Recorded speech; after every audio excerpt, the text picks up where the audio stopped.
Hello, welcome to another episode of In the Trenches with Gang Green. I'm your host, Bubbs. Today we have our third installment of New York Jets player previews. Monday and Wednesday's episodes are in the books, and today is Friday's episode of the New York Jets 2024 player previews. Two players every Monday, Wednesday, and Friday up until week one of the NFL season. If you haven't checked out the previous Monday and Wednesday episodes, definitely go do so. Today, we are going to break down rookie running back Braelon Allen and newly added free agent acquisition defensive tackle Javon Kinlaw, the veteran out of the San Francisco 49ers, first year with the New York Jets. Before we dive into it, as always, shout out to our podcast sponsors, podcast partners over at SeatGeek. Click the link in the description down below to download the SeatGeek mobile app and use promo code BUBBSONSPORTS for $20 off your purchase. Also, Huga House as well. If you want to get any of the hats that QB1 Aaron Rodgers wears often, or even Shohei Ohtani, even Shane Gillis, or even myself here on the pod wearing the Huga House hat often, use promo code BUBS for 15% off any purchase at Huga House. Also, click the link in the description down below to head on over to the Huga House store and get yourself some swag. So let's get into today's player preview episode. As always, one player on offense, one player on defense. We will begin with the rookie running back Braelon Allen, 6'1", 235 pounds. 20 years old, out of Wisconsin. He is a 2024 fourth-round pick, 134th overall. Played 3 seasons at Wisconsin and then got his name called in this year's NFL draft. You saw the height and weight, right? Just read it to you. 6'1", 235 pounds. An absolute monster, an absolute beast for a running back, and a guy that Jets fans should be really, really excited about. Has a lot of potential, has a very, very high ceiling, and is a really exciting player specifically because of how young he is and how much he still has in terms of growth and how high his potential can really be. This is a guy that's just 20 years old, and it's crazy. Youngest player in the draft, but that's not even the craziest part that he was the youngest player in this year's draft. It's also the fact that Aaron Rodgers is entering his 20th season in the NFL, and Braelon Allen is 20 years old. So basically, Aaron Rodgers' first year was the year Braelon Allen was born, and now they are teammates. Now they are quarterback, running back tandems for the New York Jets as we enter the 2024 season. And Braelon Allen, before we get into some of the numbers, before we get into some of what he brings to the table and exactly how he will fit in this New York Jets offense, this is exactly what the New York Jets needed behind Breece Hall. Breece Hall is your do-it-all, just great running back, out of the backfield as a pass catcher, legitimate number one threat. I mean, legitimately the best, arguably one of the best running backs in the NFL. I think a lot of people would say Breece Hall is probably number 2 behind Christian McCaffrey. Had the most total yards for a running back last year, only behind Christian McCaffrey. And you have your do-it-all back in Breece Hall. But the New York Jets have been searching for that physical, downhill, third down back that can complement Breece Hall perfectly. And that is exactly what you're getting and what you should be getting out of Braelon Allen out of Wisconsin. At 3 years at Wisconsin, Allen had 597 carries for 3,494 yards, 5.9 yards per carry, and 35 touchdowns. He had back-to-back 1,000-yard seasons in 2021 and 2022. And the one reason he didn't have as impressive yards numbers this year with 984 yards was the scheme, new system implemented at Wisconsin, which really didn't fit Braelon Allen's game. But in terms of his production at the NFL level, this is the perfect fit for the New York Jets. For the last couple years, for a while now, the Jets have been struggling to find that identity on offense of physicality, downhill runners, not just at the running back position, but also at the receiver position. Physical receivers, guys that are going to be tough to bring down, just all around physical players at skill positions. And the Jets really kind of accomplished that with two players in this draft. Braelon Allen, a physical downhill running back, and they also were able to do it in Malachi Cooley, the Yak King, who they took in the third round of this draft out of Western Kentucky, who we will break down here in a future episode. But fits exactly what you need. Your all-purpose back in Breece Hall that is a beast, could come away with this year. Or you can make a case at the end of the season, Breece Hall might have the most all-purpose yards among all running backs. That's how good he should be this year behind this offensive line. And then you have that third down back in Braelon Allen, who also through a couple training camp practices so far has shown the ability to be a really productive pass catcher out of the backfield, which is something that's also really positive if that does kind of come to fruition and he kind of breaks that out, that part of his game out as he enters the NFL here and gets into in-game action and gets to the regular season and all that stuff. But some of the numbers that are so impressive when you talk about his downhill running and third down back and how that'll complement to Breece Hall. When you look at some of the numbers, right, 35 touchdowns, ranked fourth most in the FBS since 2021. But it wasn't just that. What's most impressive is those gritty, those grimy yards that Allen is able to pick up.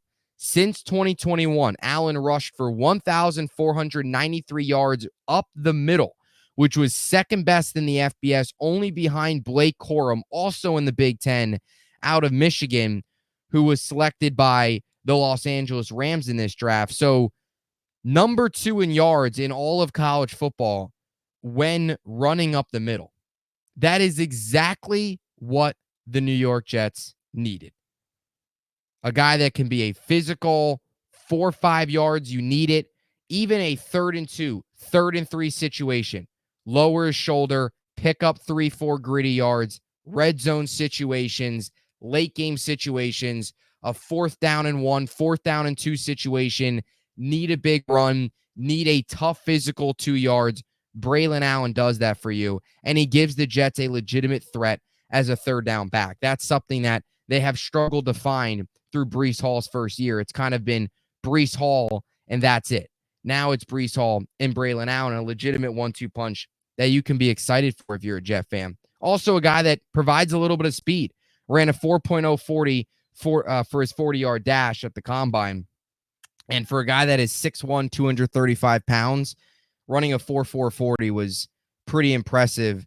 A guy that if he can get to the second level, has the ability to get into another gear with some of his burst and get to the second level and kind of break into another gear, which is obviously, I think, something else that is really, really pivotal for this New York Jets team. And the Jets have also been a team that have really struggled on third down. You go back to last season. Part of it's play calling, no doubt. But a lot of it, too, was third down running. They didn't do a very good job converting third downs last year. Again, third down running situations was not their strength. They converted just 25.9% of their third downs last season, which was dead last in the NFL, something that Braelon Allen should really help this year. So I wouldn't say it was a surprise pick when it happened, but it was certainly maybe a pick that not all Jets fans saw coming. And I think it does show part of the Jets not having full belief in Izzy Abanikanda as their number 2, number 3 back. And now Braelon Allen can come in here, immediately slots in as number 2 on the depth chart, and immediately right away complements Breece perfectly. You know, we talked about the 3,494 yards in his career. That is 9th in Wisconsin program history, which is really impressive considering he is a guy that came from, considering Wisconsin is a school that has a lot of great running backs and a lot of great talent that has come out of that school, has kind of been a running back U for a very long time, producing very good talent like Jonathan Taylor and guys like that. His best season yards-wise came in 2021, where he had 1,268 yards, and then he had over 1,200 yards again in 2022. A touchdown machine, like we said. Those 35 touchdowns are 4th most in the FBS since 2021. So a guy that is very, very familiar with finding the end zone, and I think you should be able to find the end zone a lot in those short down and distances, in the red zone, gritty, grimy yards, big spots, in games, big third down situations. Braelon Allen is exactly the back that the New York Jets needed and they got. in the 4th round, 134th overall out of Wisconsin. So a guy I'm really excited about, and I think a lot of other Jets fans should also be really excited about, especially if you see his receiving game get to another level, because that's not really something he ever really unlocked in college, was his ability to be a productive pass catcher out of the backfield. In his 3 years at college, he had 49 receptions for 275 yards and 5.6 yards per reception, which was actually less yards per reception than he did per carry. 5.9 yards per carry, 5.6 yards per reception. He also never had a receiving touchdown.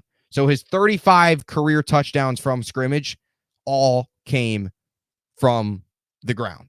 And he has 3,769 total scrimmage yards in his 3 years at Wisconsin. 3,494 of those came on the ground. So if he's able to get, we'll see how much he's actually used as a pass catcher this year, because Breece Hall is your kind of your bell cow to just do it all back.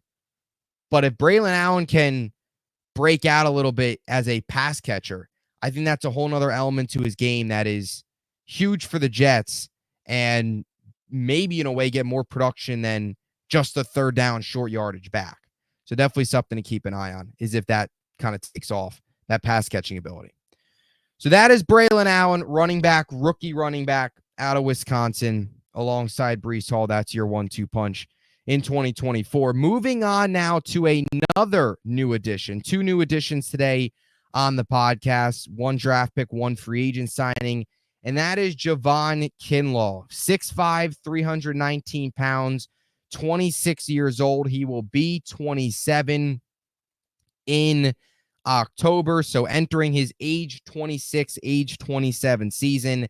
Out of South Carolina, he is a 2020 first-round pick, 14th overall by the San Francisco 49ers, where he has spent the first 4 years of his NFL career in San Francisco and has now signed this offseason a 1-year, $7 million contract to come to the Big Apple and reunite with his former defensive coordinator, who was his defensive coordinator for his rookie year in 2020, before taking over as the Jets head coach, Robert Saleh. So Kinlaw knows the system, will jump right into the system, has familiarity with Robert Saleh, and they reunite now with the New York Jets here in 2024.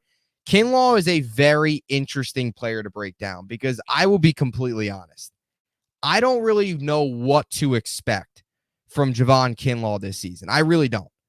I think there is going to be one of 2 things happens. And maybe I could be wrong. It's July 26th. The season's still a month and a half away. Maybe Kinlaw has a great training camp and the Jets, we're all hyped up, and man, this guy's going to be a threat and he's going to have a breakout season. But I think we're going to get one of 2 things out of Javon Kinlaw. It's either going to be he's going to have a really good year, a really solid season, go out there and kind of fill the shoes of Quentin Jefferson, have 5.5, 6 sacks, career high, big season, or he's going to go out there and, in a way, be a non-factor. Because that's kind of the way his NFL career has gone. First round pick, 14th overall. He has not lived up to those expectations at all. There has been flashes, but there's been a lot of inconsistency, a lot of missing time. This is a guy that has played just 41 games in 4 years. That's an average of 10.25 games per year. Last year, he played 17 games. That was the first time in his 4 seasons that he played every single game. And it paid off. He had a career year from a sack standpoint. 3.5 sacks, which isn't much. He only has 5 sacks in 4 seasons. So that's my point right off the bat. I will be completely bluntly honest. This is a guy that can go out there this season and have 2 sacks and be an absolute non-factor. Not that sacks are everything, but Kinlaw is, for what he needs to do on this Jets defensive line, and we'll get to some of the numbers that he's going to need to cover up for. We'll get to some statistics to back this point up. Kinlaw is going to need to produce when it comes to getting to the quarterback.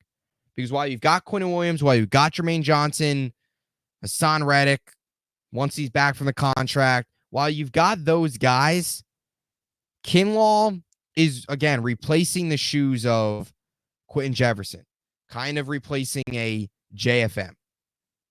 Even going to have to replace some of the sack production left by Bryce Huff.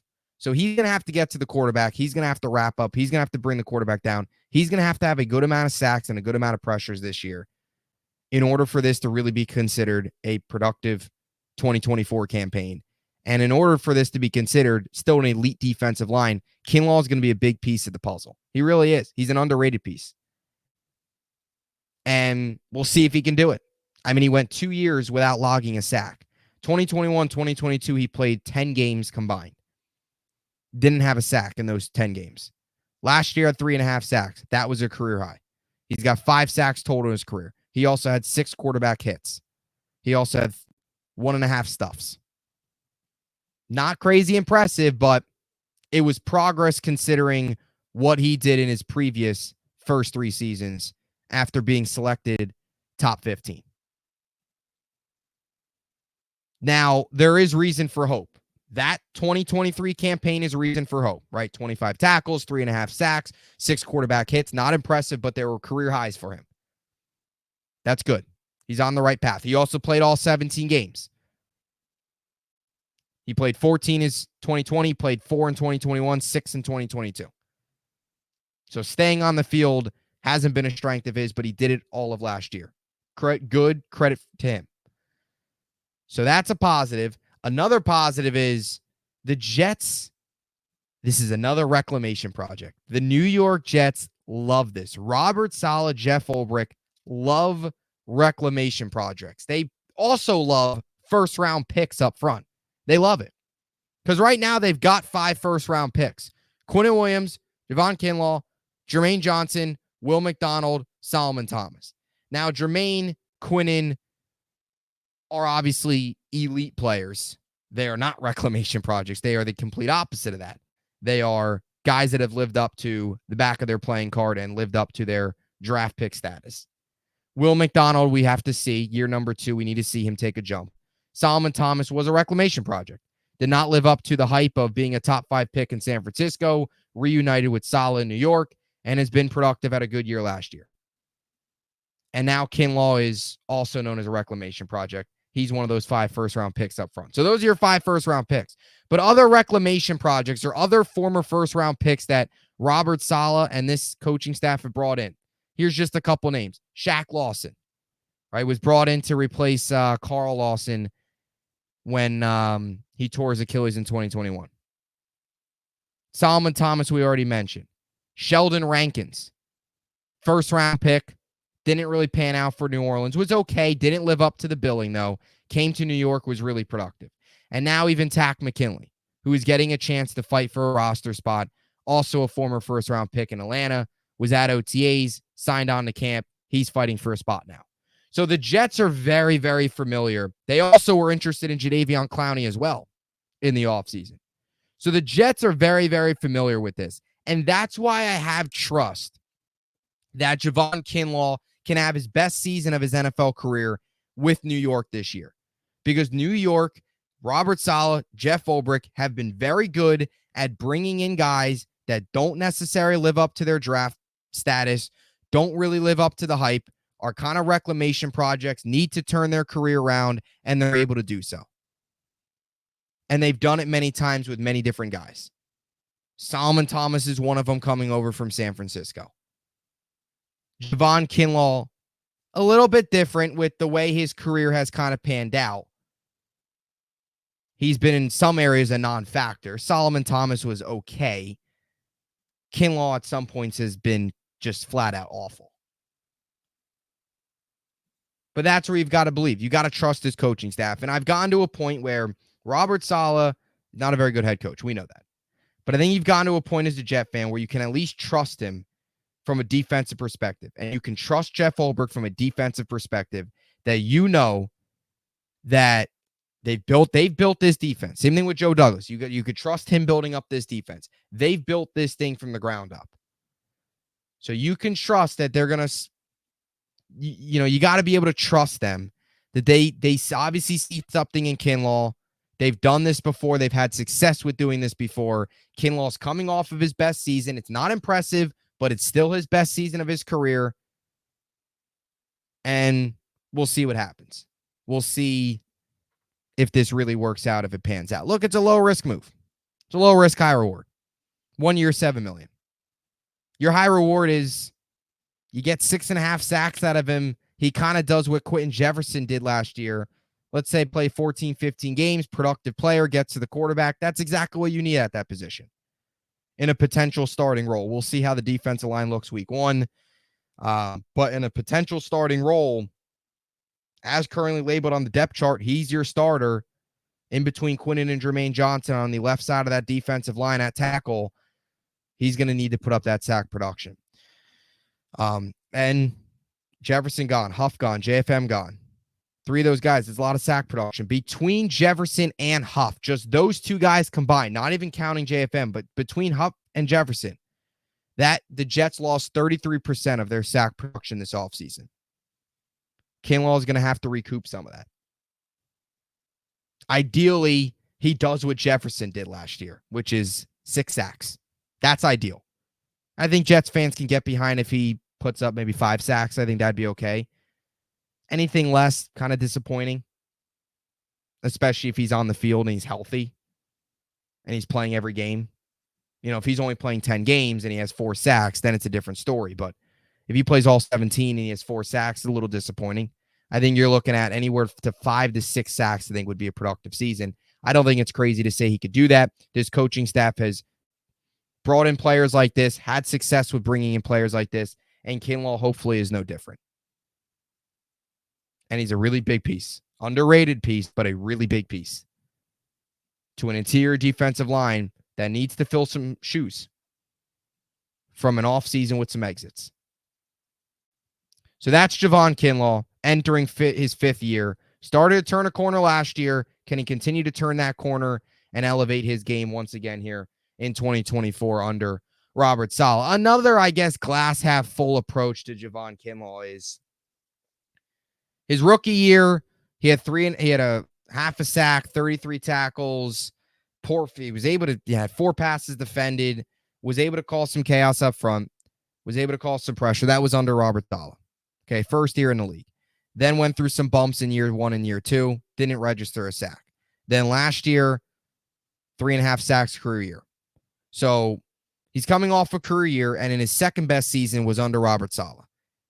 Now he's back with Saleh, coming off a career year. You match it together. You hope the momentum can continue. You just hope this pans out because it would be really, really big if it does. All right, so those are your player previews, episode 3 of this series. Braelon Allen, running back out of Wisconsin, and Javon Kinlaw, free agent addition after spending 4 years in San Fran. Let me know your thoughts in the comment section down below for the YouTube audience. What are your thoughts on both these players and your expectations for them in 2024? And as always, for those of you listening or watching on YouTube, make sure to please like and subscribe. We will see you back on Monday for another player preview episode. And of course, plenty other Jets content coming your way over the next really month or so with training camp and all that stuff. So stay tuned. Next player preview will be Monday and a lot more other training camp content coming out daily. So as always, hope you enjoyed it. And until next time, Jets, Jets, Jets, Jets.